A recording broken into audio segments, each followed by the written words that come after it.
254 hectares qui ont pesé lourd dans la Première Guerre mondiale. Voilà comment résumer le fort de Mutzig. Il a été la première forteresse moderne alliant béton, acier et électricité, une sorte de prototype de la ligne Maginot. Abritant environ 7000 soldats, le fort de Mutzig a joué un rôle majeur dans la Grande Guerre. Bloquant l'offensive française, il a changé la donne de la bataille.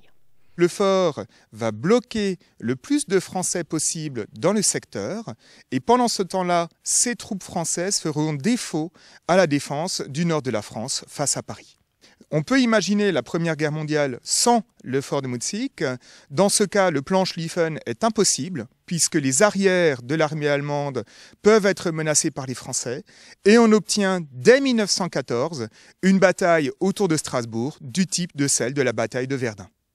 Ouvert au public depuis 1986, le fort de Mutzig permet de revivre le quotidien des soldats. Un circuit riche entre les galeries, chambres, cuisines, tranchées et autres batteries d'artillerie. La sauvegarde du site et la restauration des matériels permettent une véritable plongée au cœur de la Première Guerre mondiale. Aucun détail n'est oublié, le visiteur s'imprègne de la vie du soldat. C'est quand même intéressant pour tout le monde. On apprend tellement beaucoup sur l'histoire franco-allemande, mais aussi sur la vie quotidienne des soldats ici. Comment est-ce qu'ils ont vécu?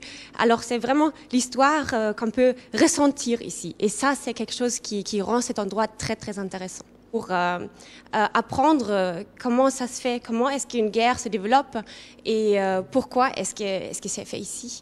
Avec 21 000 visiteurs par an, le fort de Mutzig est devenu un lieu touristique majeur dans la région. Et en cette année de centenaire de la Première Guerre mondiale, le site espère bien augmenter sa fréquentation. Pour ce faire, 3 actions viennent enrichir les circuits de visite. Nous aurons une exposition temporaire sur le rôle des fortifications et leur évolution pendant la Première Guerre mondiale. Nous aurons au mois de juin la réinauguration d'un monument qui s'appelle le Namenstein, qui marquait l'emplacement de la forteresse sur la colline, ce qui est une opération exceptionnelle. C'est la première fois en France que l'on réinaugure un monument à la gloire de l'Empire allemand d'avant 1918. Et enfin, au mois d'août, pendant 3 jours, nous aurons la présentation d'une pièce de théâtre sur la vie dans la région pendant la Première Guerre mondiale. Seuls 10% de la forteresse a été restaurée, mais il faut déjà 2 heures pour découvrir ce dédale de tunnels et pièces obscures.